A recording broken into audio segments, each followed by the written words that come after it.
The Comptroller and Auditor General. Duties. Earlier, we discussed who a Comptroller and Auditor General is, who appoints him, what his tenure is, and how he fits in the legal framework of India. Continuing our journey through special audits, today's topic of discussion is the duties of the Comptroller and Auditor General. I know I don't have to tell you the basics again, do I? Just so you know, we have discussed who a CAG is and how he fits in the legal framework of the country in the earlier article. But don't worry, you won't have to search for that article just for the synopsis. CAG is appointed by the President of India. This, along with the fact that he can only be removed on the ground of proven misbehavior or incapacity, ensures that he is completely independent on his actions. In short, the Constitution recognizes CAG as a judge of Supreme Court. He draws the same amount of salary, and further, he can be removed only when each House of Parliament decides to do so by a majority of not less than 2/3 of the members of the House present and voting. Now, with that being said, let's jump to our first topic, duties of the CNAG. Compile and submit accounts of Union and states. The first and foremost duty of an auditor is to give an opinion on the true and fairness of the financial statements of any entity.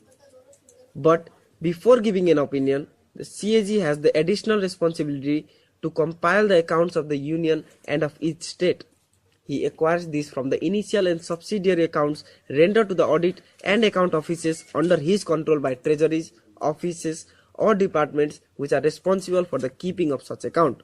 After compiling the accounts, the CAG shall prepare in each account showing under the respective heads the annual receipts and disbursements for the purpose of the Union, of each state and Union territory. Then he shall submit these accounts to the President or the Governor of a state or an administrator of the Union territory having a legislative assembly on or before the date prescribed to him by such authority.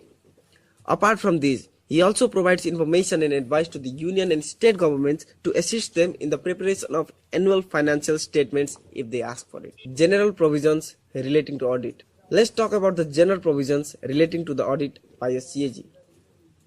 CAG needs to audit and report on all expenditures from the consolidated funds of India, including each state and UTS having a legislative assembly.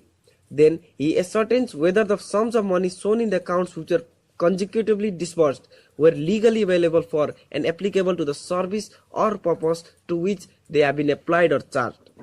Finally, he checks whether the expenditures conform to the authority that governs it or not. CAG has to audit and report all transactions of the Union and of the states relating to contingency funds and public accounts.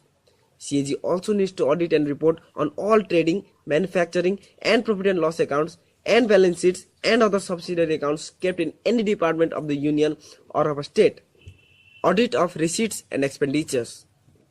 In case of bodies or authorities which are substantially financed by grants or loans from the consolidated funds of India or states and UTS, and the CAG should audit all receipts and expenditures of that body or authority.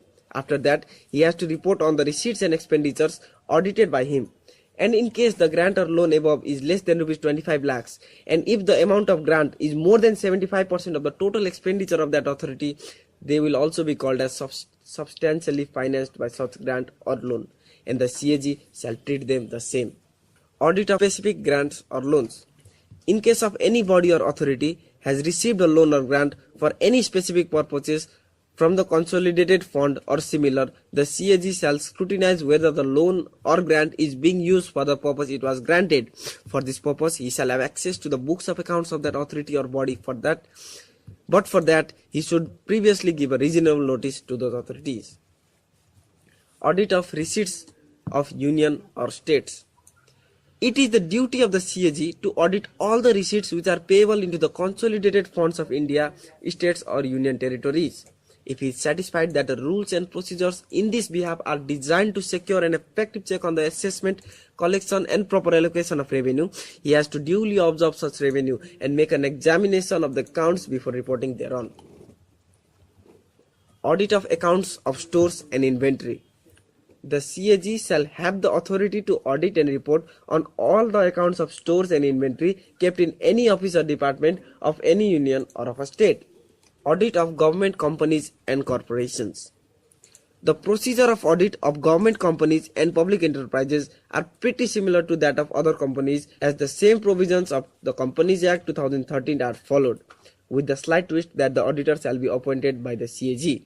He will direct about the manner in which the accounts of that company should be audited. After his audit, he will submit a copy of his audit report to the CAG regarding the findings and the actions taken by that auditor. Well, this video is getting too long. Let's discuss the power of the CAG in the next article. So, that's all on the duties of CAG. If you have any doubts or concern, please feel free to raise a query. Thank you very much.